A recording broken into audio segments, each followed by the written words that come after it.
Good morning and good evening to all of you. Thank you for joining us today at the 2021 edition of the Zinnov Confluence. I am Praveen Bhadada, Managing Partner at Zinnov, and I will be your host for this panel discussion. The last 18 months of the pandemic were largely divided in three phases of action for the enterprise. The first phase was to respond to the pandemic and to really survive the shock.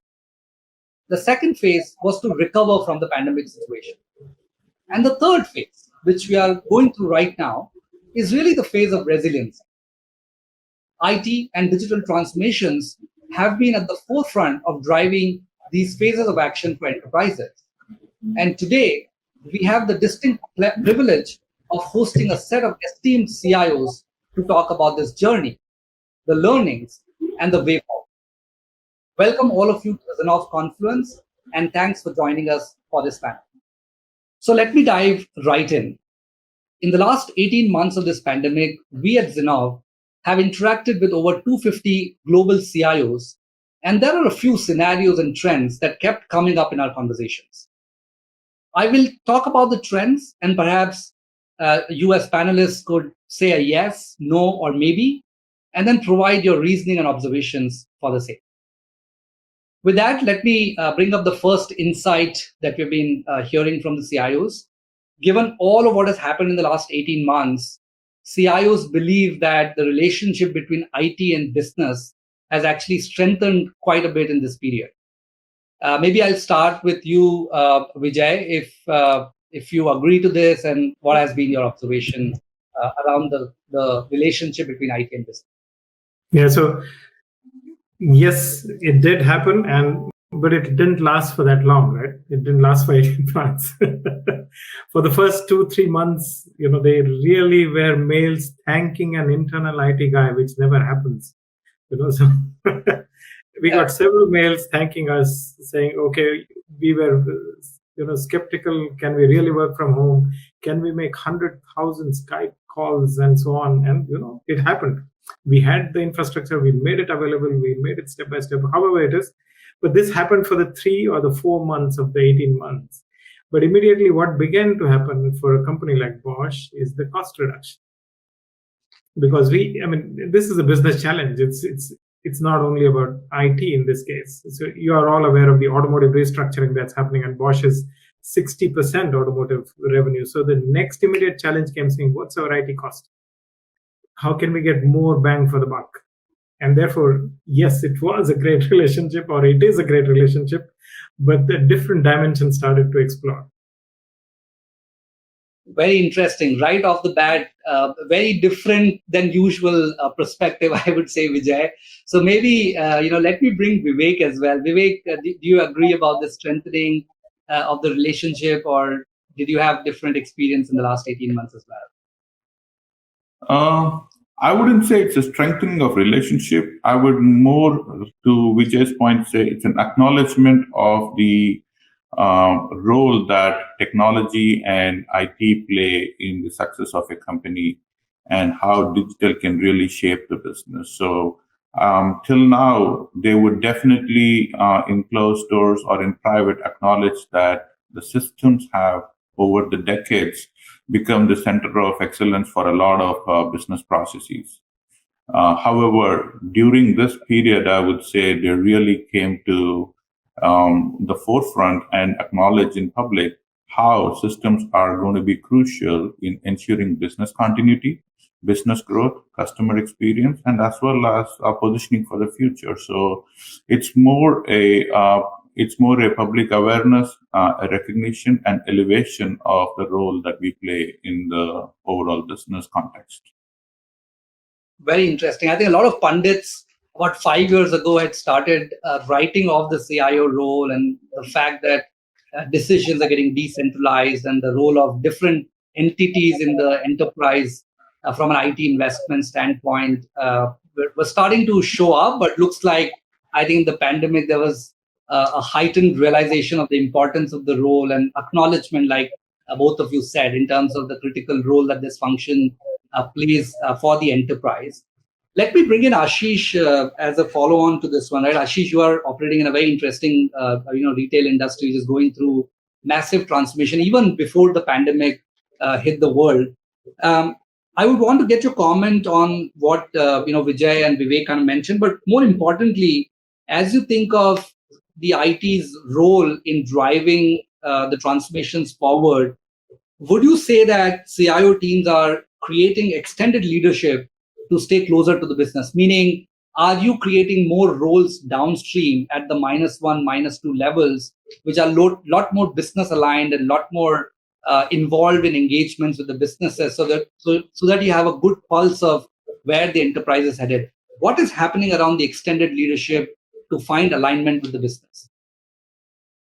Yeah, so I definitely yes for that. I think it's as I think Vivek and was mentioning. I mean, the expectations are changing. I mean, everyone is acknowledging the role of what technology and platforms need to do in the success of overall strategy of the business, and which means suddenly there is a lot more expectations from a CIO role and downwards in the strategic table on deciding the company's strategy and having a say in how we need to proceed and handle the future of digitalization that is happening across, right? So I think which is leading to the way CIOs used to think their roles of being a more providing technology and providing platforms to co-creating companies' future. And in doing that, this gets translated into next levels, and you are hiring more people. You are making those expectations even at the next levels to do the same with their counterparts on there. And I think it is a very, very essential, and I think essential part of all of us need to acknowledge that change in our roles. But I think it's also good for the companies to promote that who are not doing it. Absolutely. And I think at this point, I'd like to get some views from both Mani and Jason, because you come in from a little bit of a more technical background or technology background compared to the other three panelists on the panel today. Jason, what has been your observation? What kind of alignment did you find with business? What kind of empowerment in the team or decentralization of the structure, if at all, did you go through to make sure that the IT's relevance and importance is even more visible and you're able to drive transformation at speed? So yes, I agree that IT and the business are working better together. That's certainly, there was always a good relationship at VMware, but I think it has strengthened, certainly at a personal level. But it's also created an interesting paradox. And that's a paradox of acceleration and transformation, and an expectation that what we achieved to move through and into and through the pandemic can also happen with every other business system in the company. And the reality is organizations have a tremendous amount of technical debt and process that they've built up and accumulated over many years. And you need to think about what you're going to do with all of that to help the organization transform. So there's a shift in expectations as well. Yes, the relationship's better, but there's also a higher and evolved sense of speed that the business wants. So that's been an interesting thing to observe. We're not ignoring it or fighting it. We're actually embracing it. So we're leaning into those conversations. We're educating more where there's technical experience that's evolved in pockets of the business that isn't directly aligned with IT. We're pulling those relationships in and having much more integrated conversations about what is it going to take to build upon this circumstance on the relationships and the opportunity. Very interesting. And Mani, very quick thoughts from you on this. Sure. No, so I absolutely agree with what Jason said, actually what everybody else said. I think the relationship between IT and the rest of the business has actually gotten to be much stronger. I have a little bit of a unique vantage point, I feel, in the sense that I'm not just a CIO, but I also manage our services and support organization as well as our security organization. So for me, I've been much more plugged into the conversations because things like cybersecurity are now becoming front and center for everybody in any boardroom right now. So instantly the conversations come to, okay, well, we've seen this. CIO, can you tell us how technology can play a role in supporting us? Also, how can we better support our customers in today's environment where everybody seems to be remote? So, evolving that to a more remote-friendly framework for supporting our customers is something that my teams constantly come to me. So that's where I see the role of the CIO to constantly see how these businesses are evolving and use technology and the interplay between technology and the rest of the business to make our business better.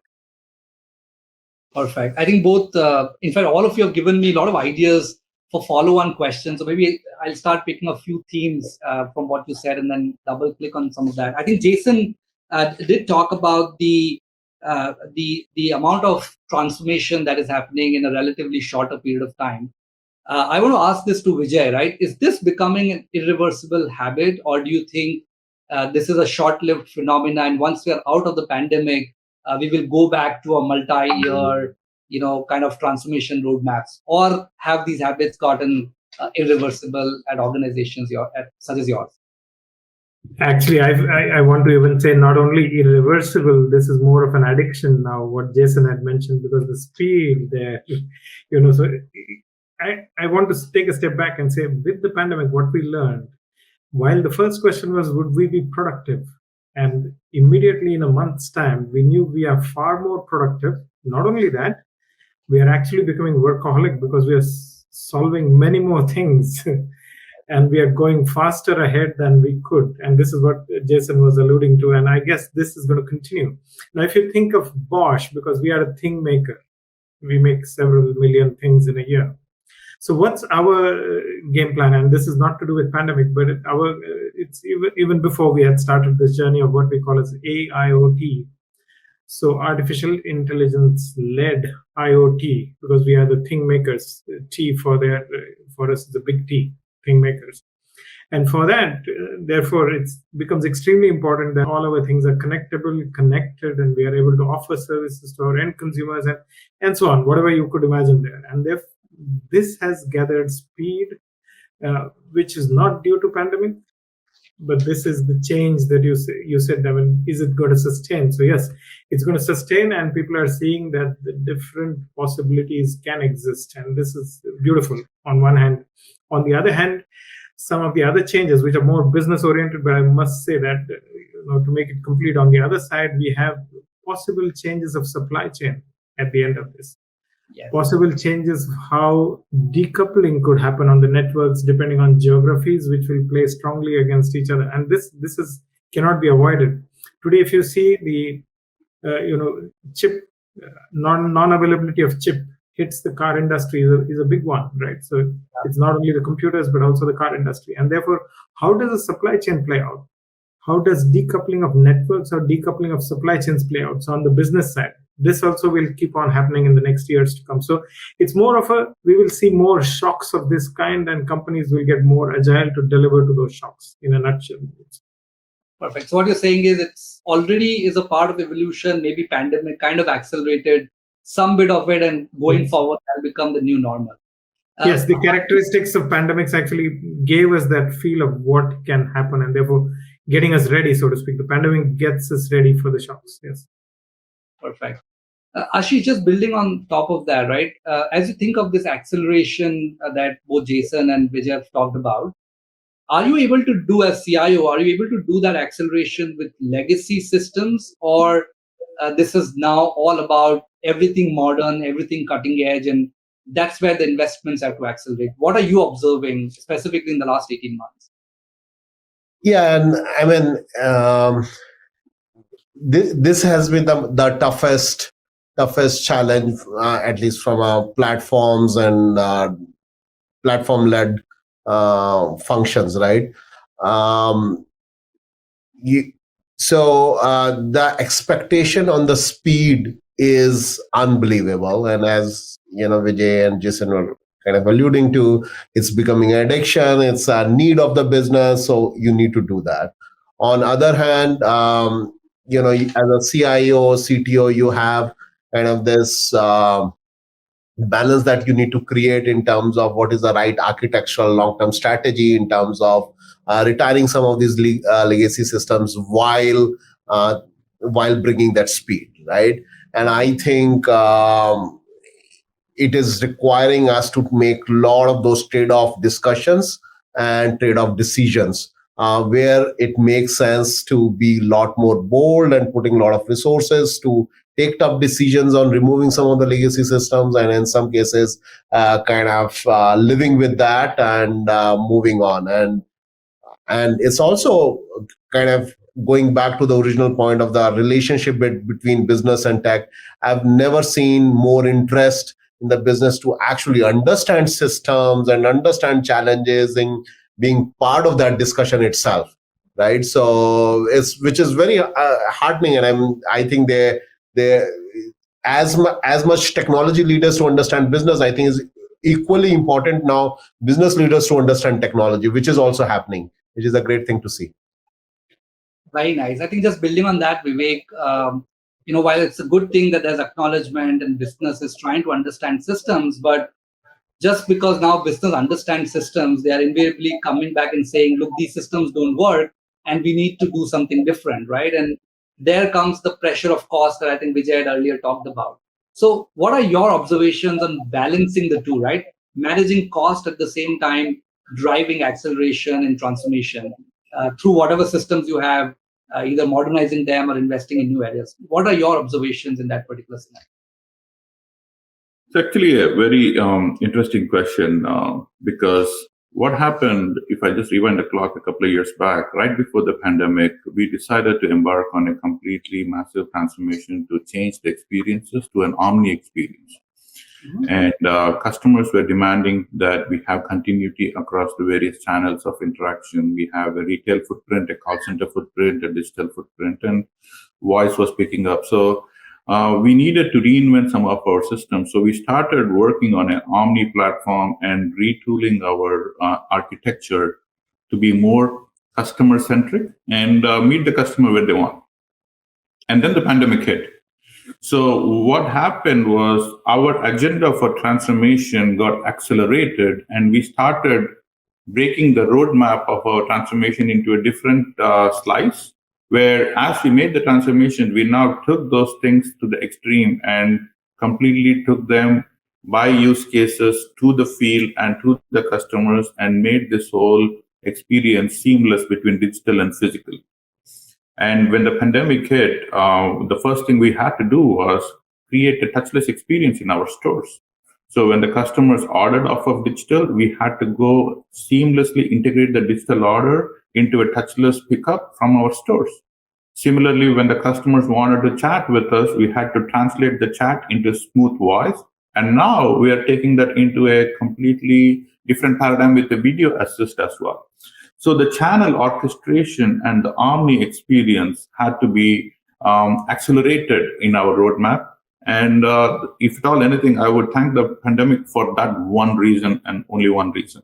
Very rarely do we get to thank the pandemic for anything. And but this one, in this case, really accelerated our digital transformation and our omni transformation roadmap.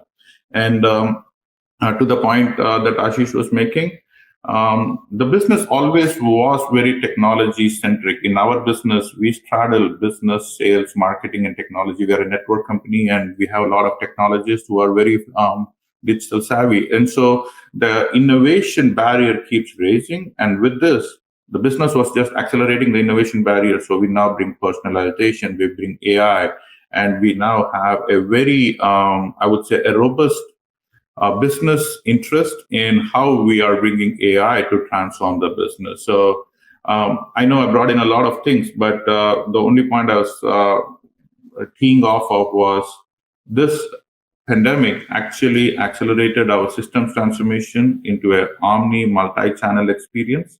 And I think going forward, this is going to become the norm where physical and digital are going to coexist together.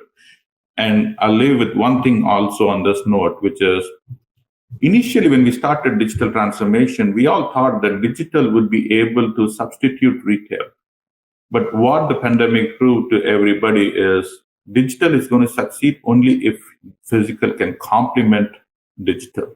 So it is not a substitution. It is a complementary function. And you can clearly see as we're recovering from the pandemic, the digital engagement numbers are slowing down, but you can sustain it only because physical now can complement digital. So a lot of learnings in this front for us, and I think the customers are going to teach us a lot more things as we recover from this whole pandemic.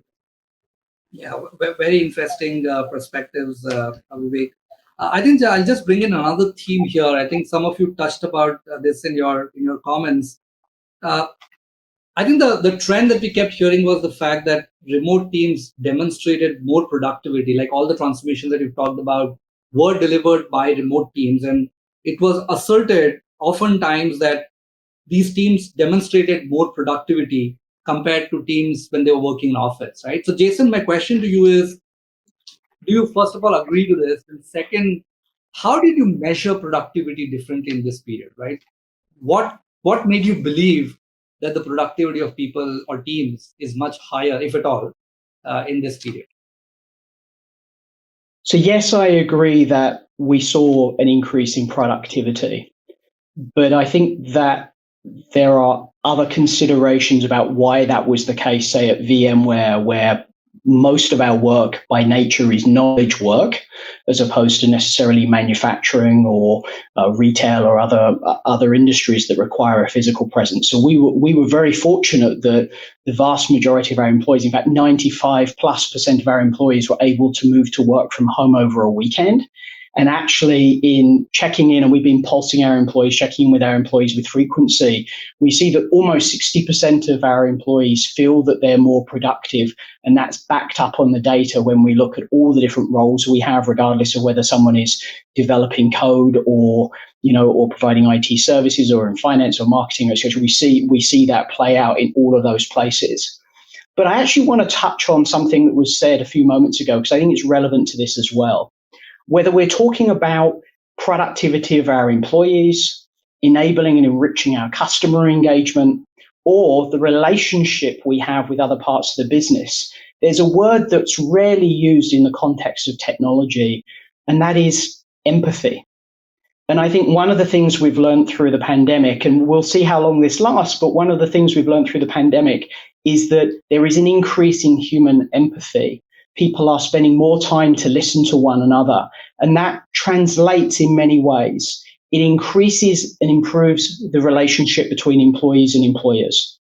It improves the quality and the value of the relationships you have with the business, and it increases the value and the brand with your customers. So I think that's something that we shouldn't lose sight of, is that empathy is playing an important role here. And we should be mindful and careful to nurture that, not throw it out or disregard it and just accelerate forward. If we have empathy for our employees, if we have empathy for our customers and our partners, I believe we can really do some amazing things. And that really played an important role at VMware when we thought about the choice we gave our employees in regard to where they worked. If they had the choice of working in an office during the pandemic, or if the situation in the local country or city they were in permitted it, we gave our employees choice to be in the office. And as we go through and hopefully out of the pandemic, we look forward to also giving our employees choice about where they work, which includes ensuring the tools we provide them and the rituals that we have for work are inclusive, and that they don't exclude or disadvantage people that happen to be remote from a headquarters.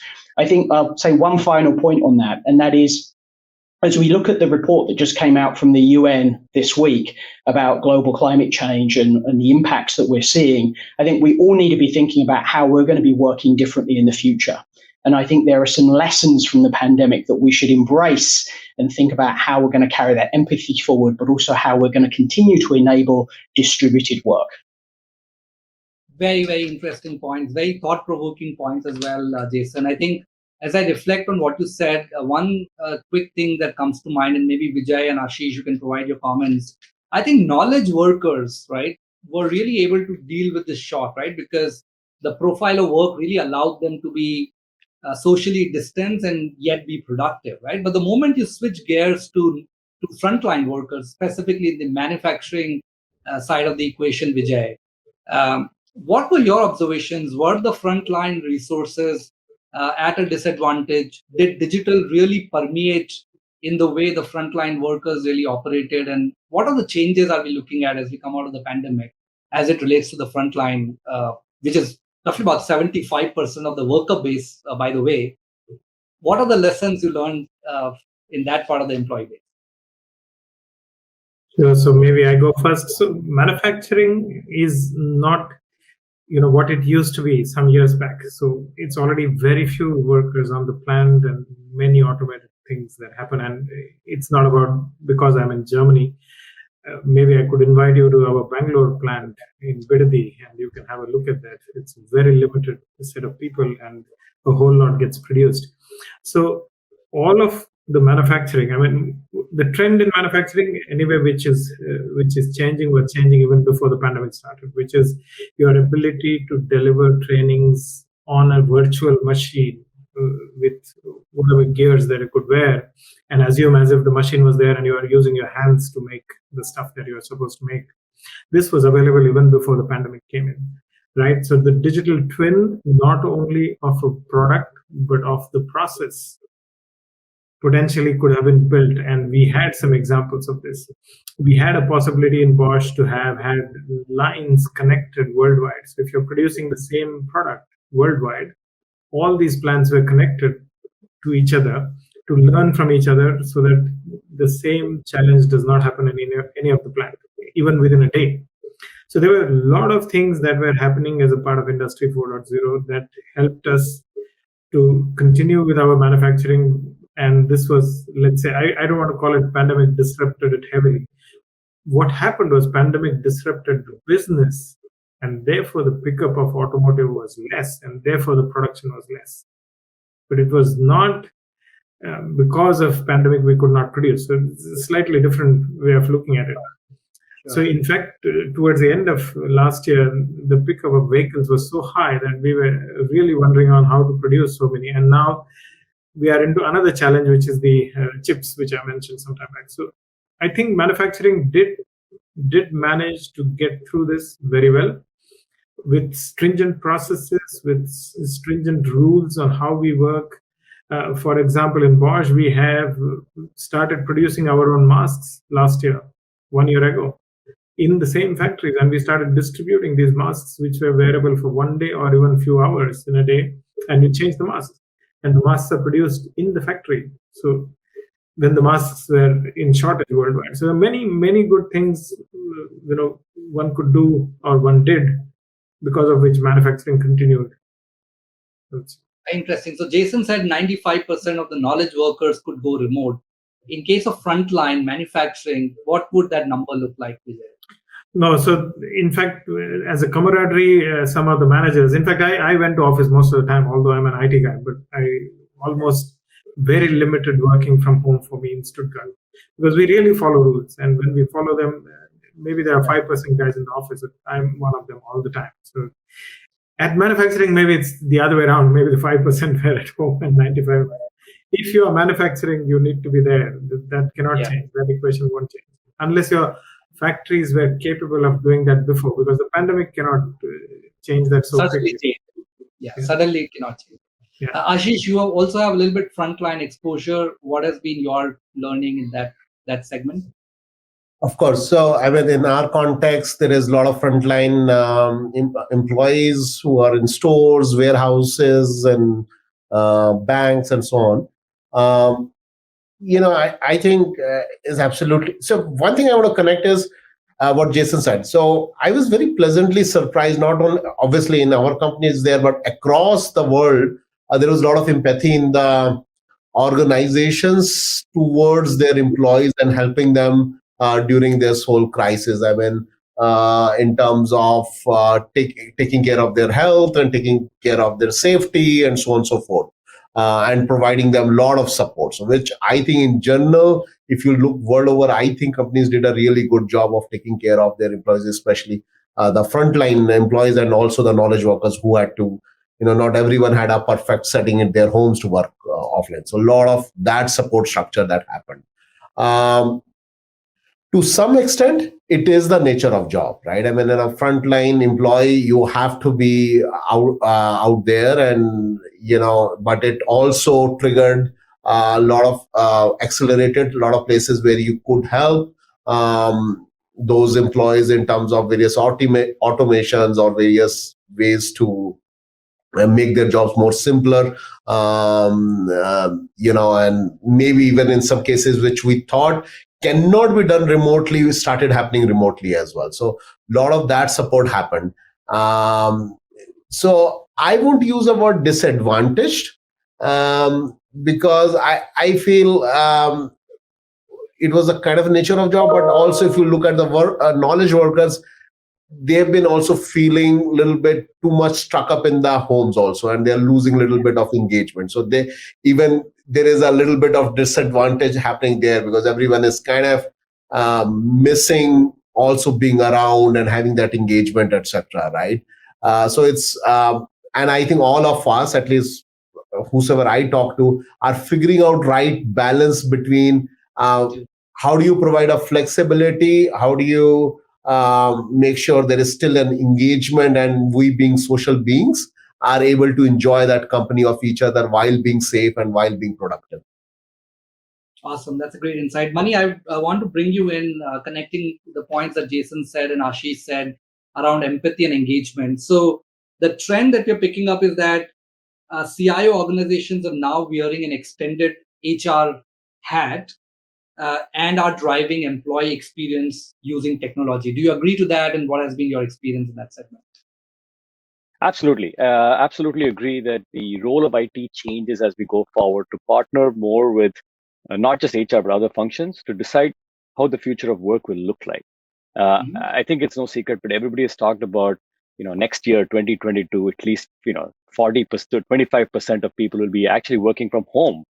And then there's about 45% of people who will be actually in the office, let's say 2 to 3 days a week. So this is a reality. It affects everything from the ways we work, the ways we interact. Ashish, Vivek had good points around how this changes our social life. And the fact that you're at home, you want to interact with more people. It changes the way we dress.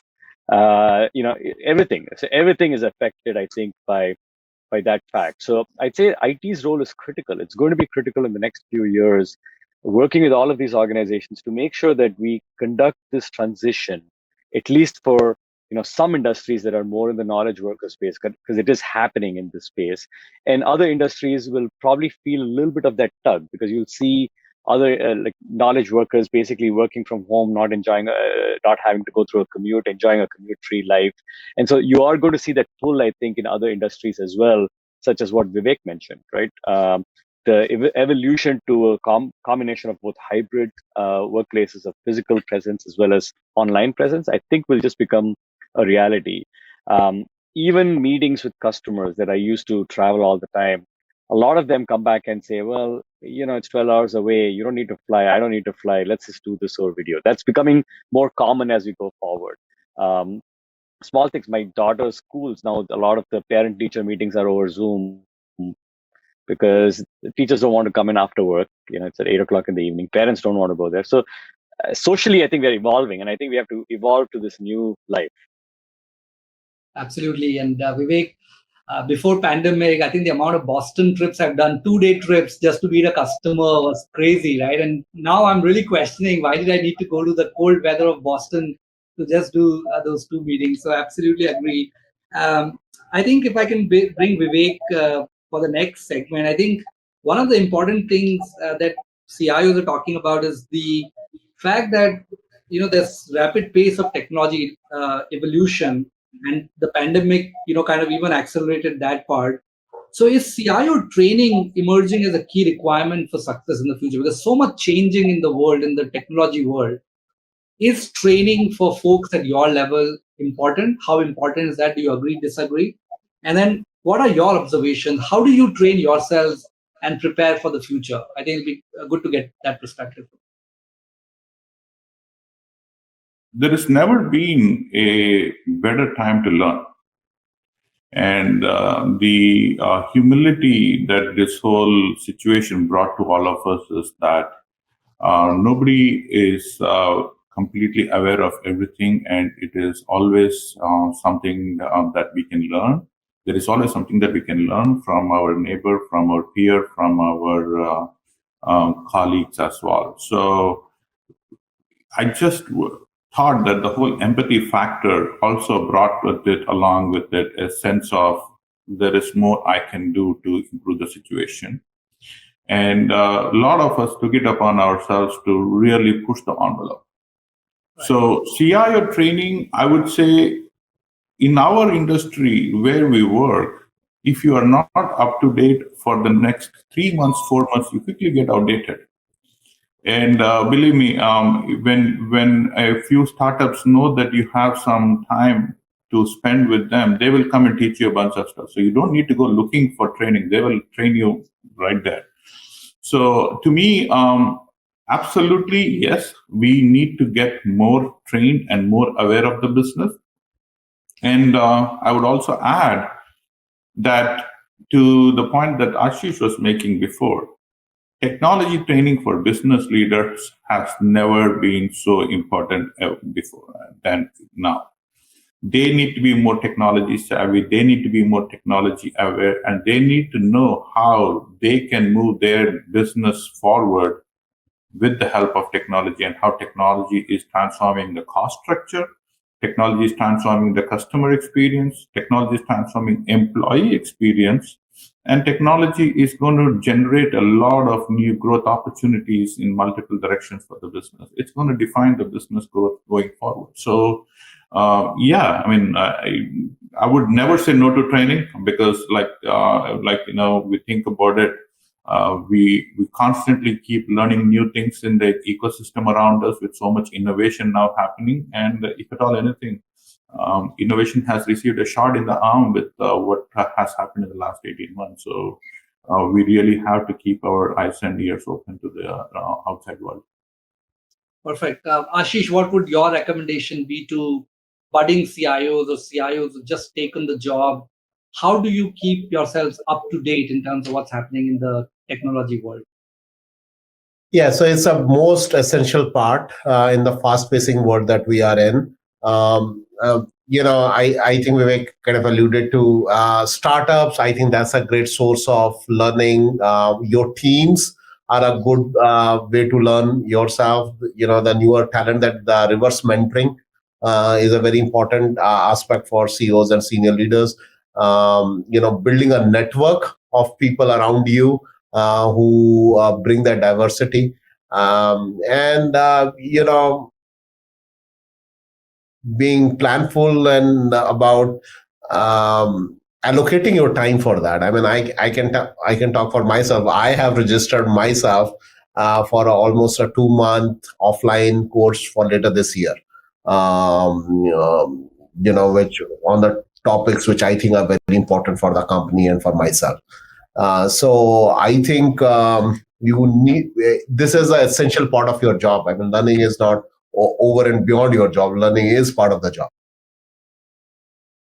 Absolutely. Which therefore brings me to probably one of the last questions for our discussion. And this is probably more relevant for Vivek and Jason and Mani. The trend that we've picked is that CIOs and product engineering groups have different operating principles, though both of them really deal with technology, right? So first of all, do you agree, Jason, and what are you observing there? Are the lines blurring in terms of how IT operates and product engineering operates, or do you see the difference continuing to happen or exist at the moment? So I'm going to add one point to the last question, then I'll answer yours, sure. Which is, I think technology learning is critically important, and I agree with everything that Vivek said on that topic. I think that one of the reasons why the role is exciting and interesting is because it requires us to constantly learn and grow and innovate and create. So I think that's an amazing thing. But I'm going to add one important thing that I think needs to happen there, which is that people have often viewed technology or IT teams as kind of in the boiler room of an organization. And I think what's happening through the pandemic is we're getting out of the boiler room and we're kind of getting that seat at the table, at the board table, at the CEO table. I think that's critically important for the company. And experience is the thing that we need to add to that mix. It can't just be technology, it's how we apply the technology. And Vivek talked about that in terms of customer engagement. So I think that's critically important. To your question about the product development or traditional, if you like, engineering, software engineering skills, whether they be in IT or in products themselves, we're actually in the process of combining those things, not necessarily from a hierarchical perspective, but absolutely from a rituals and from a practices perspective. In fact, one of my VPs of engineering in IT now has a formal relationship with the CTO responsible for product development and core product development at VMware.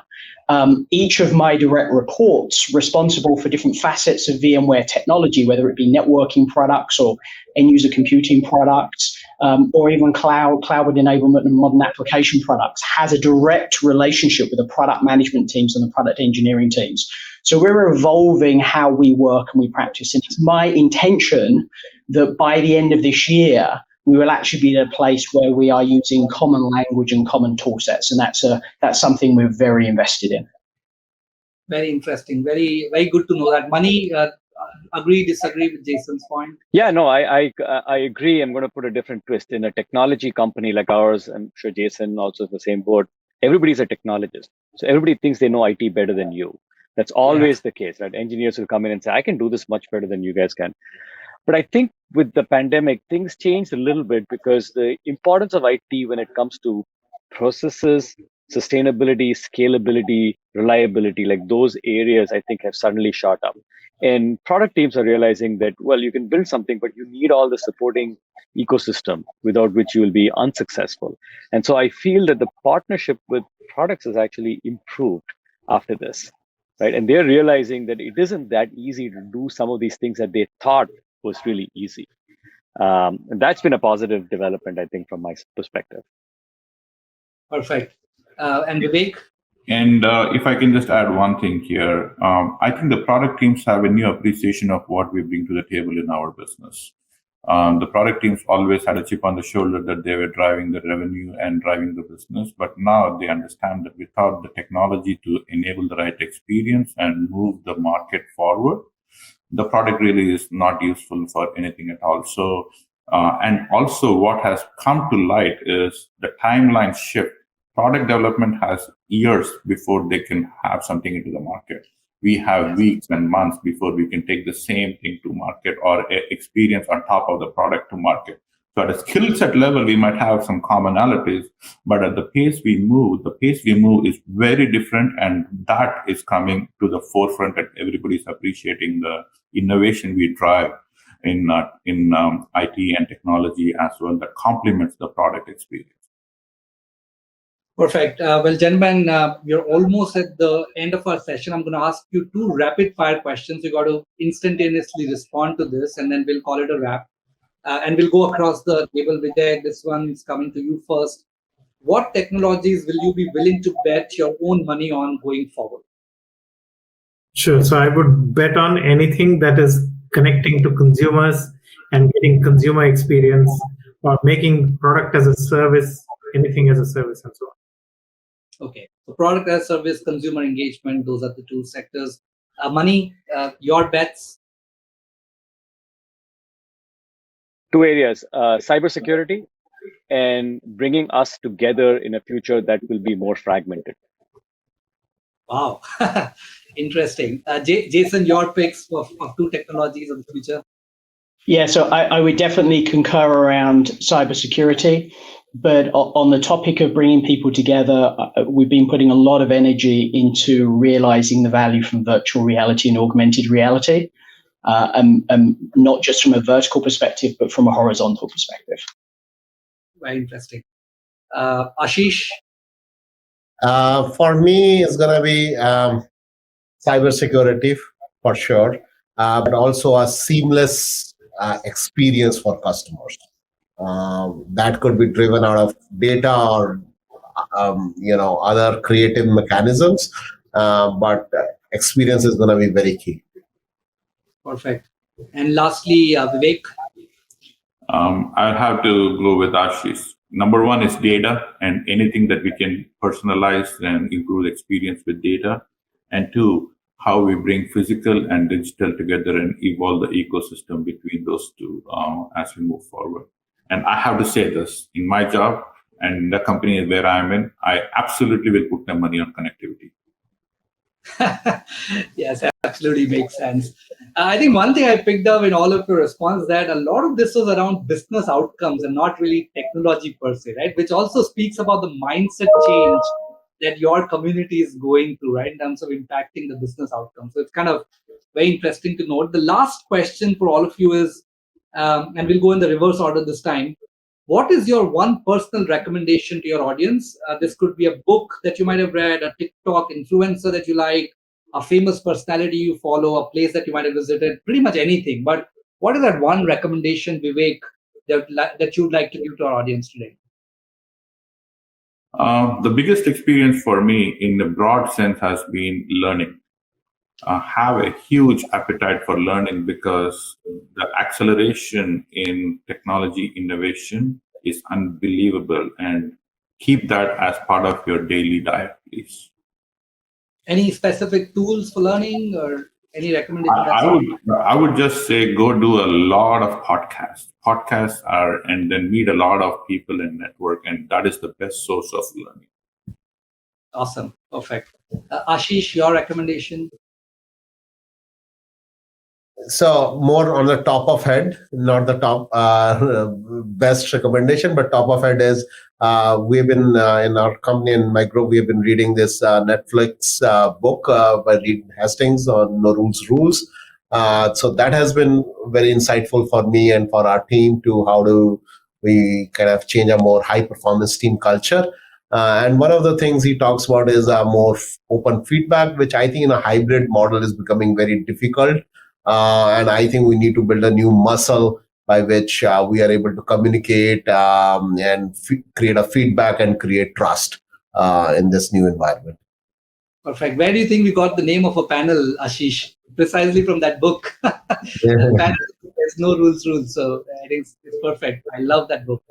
Jason, your recommendation, please. I'm going to give you a podcast recommendation. One that I've really enjoyed listening to over the last couple of years, actually, which is Hidden Brain with Shankar Vedantam. I think he touches on some fantastic topics that we can all apply both to our personal as well as our professional lives. Perfect. Thank you so much. And Mani, your recommendations?